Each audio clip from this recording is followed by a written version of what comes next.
সালে তাকে তৎকালীন যে আমাদের ফ্যাসিস্টের আমাদের 16 আসনের যে এমপি ছিলেন ওনার পৃষ্ঠপোষকতায় সম্পূর্ণ প্যাটার্ন বহির্ভূতভাবে সঙ্গীত শিক্ষক হিসেবে নিয়োগ দেওয়া হয়েছিল বিপাশা ইয়াসমিন। 2015 সালে তার নিয়োগ হয় সম্পূর্ণ প্যাটার্ন বহির্ভূতভাবে এবং তৎকালীন সংসদ সদস্য এবং আওয়ামী লীগের অত্যন্ত সিনিয়র একজন নেতা জাহাঙ্গীর কবির নানক তার সরাসরি হস্তক্ষেপে সেই সময় তার নিয়োগ হয়েছিল।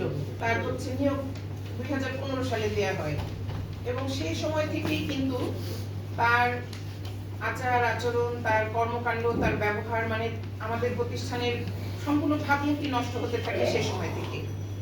কারণ তার স্বেচ্ছাচারিতা, যখন খুশি তখন সে স্কুলে আসতো।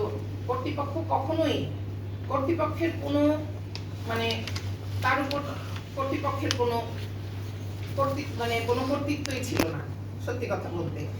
কারণ তার আসা যাওয়ার আগমন প্রস্থান, তার ক্লাসে যাওয়া না যাওয়া এটা সম্পূর্ণ তার স্বেচ্ছাচারিতায় চলতো এবং এই বিষয় নিয়ে কখনো তাকে কিছু বলাও যেত না। বললেই আমরা বিভিন্ন রকম হয়রানির চাপের মুখে পড়তাম।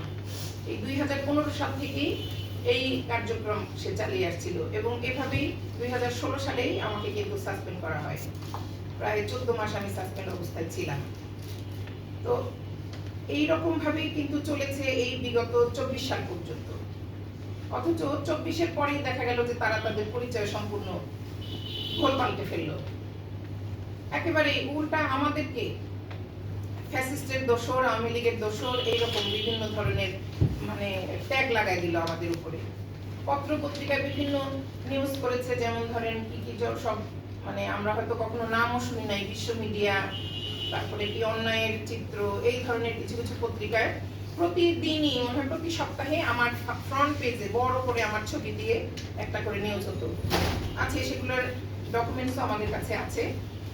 তারপরে একটা টিভিতেও নিউজ করিয়েছিল কি যেন 24 সালে আনন্দ টিভি, সম্ভবত একটা অনলাইন একটা টিভি, সেখানেও একটা নিউজ হয়েছে।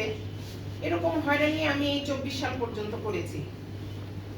যখন সরকার পরিবর্তন হলো আমরা খুব আশাবাদী ছিলাম যে যাই হোক এখন আমরা একটু সুদিনের মুখ দেখব, আমরা একটু স্বস্তির নিঃশ্বাস ফেলতে পারবো এদের দৌরাত্ম্য থেকে।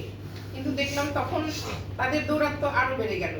তখন তারা পুরো ঘোল পাল্টে ফেললো। তখন প্রথমে তারা এই 24-এর 5 আগস্টের পরেই হয়ে গেল বৈষম্য বিরোধী নেত্রী। এই বৈষম্য বিরোধী নেত্রী সে যে বাইরের বিভিন্ন বৈষম্য বিরোধী আন্দোলনকারী নেতাকে তা বানায় বিভিন্ন ছেলেপেলেকে বিভাগীয় কমিশনারের দপ্তরে গিয়েছেন, ডিসি অফিসে গিয়েছেন, তারপরে মাওসি মহাপরিচালকের দপ্তরে গিয়েছেন। সব জায়গায় কিন্তু আমরা লিখিত অভিযোগ দিয়ে এসেছি। তো কোনো জায়গা থেকেই আসলে আমরা কোনো রেসপন্স পাইনি। এরপরে শিক্ষার্থী অভিভাবকরা তারা আমাদেরকে বারবার যখন অভিযোগ দিল লিখিত, তার পরিপ্রেক্ষিতেই গত বছর মে মাসে ম্যানেজিং কমিটির মিটিংয়ে সিদ্ধান্ত নিয়ে তাকে বহিষ্কার করা হয়। এরপর থেকে সে শুরু করলো বিভিন্ন দপ্তরে আমাদেরকে নিয়ে বিভিন্ন মিথ্যা অভিযোগ দেওয়া। সরকারি বিভিন্ন দপ্তরে, আপনার বোর্ডে, ডিসি অফিসে, শিক্ষা অধিদপ্তরে, বিভাগীয় কমিশনারের দপ্তরে, বিভিন্ন জায়গায়, মন্ত্রণালয়ে সে অনবরত। তার সাথে আরো আছে 5-7 জন শিক্ষক। এই তারাই 4-5 জনই মানে তাদের স্বাক্ষরেই তারা প্রত্যেকটা জায়গায় এভাবে নিয়মিত অভিযোগ দিচ্ছে। প্রতিনিয়ত বিভিন্ন দপ্তর থেকে তদন্ত হচ্ছে। প্রতিষ্ঠানের কার্যক্রম বাদ দিয়ে এখন আমরা কর্তৃপক্ষ, আমরা যারা স্কুলের পরিচালনার দায়িত্বে আছি, আমরা প্রাতিষ্ঠানিক কাজকর্ম বাদ দিয়ে প্রতিদিন আমরা এই তদন্তের জবাব দেওয়ার, তদন্ত ফেস করা, সরকারি দপ্তরে দৌড়াদৌড়ি, এই সমস্ত নিয়ে আমরা ব্যস্ত আছি। মাঝখান থেকে ক্ষতিগ্রস্ত হচ্ছে শিক্ষার্থীরা এবং স্কুল।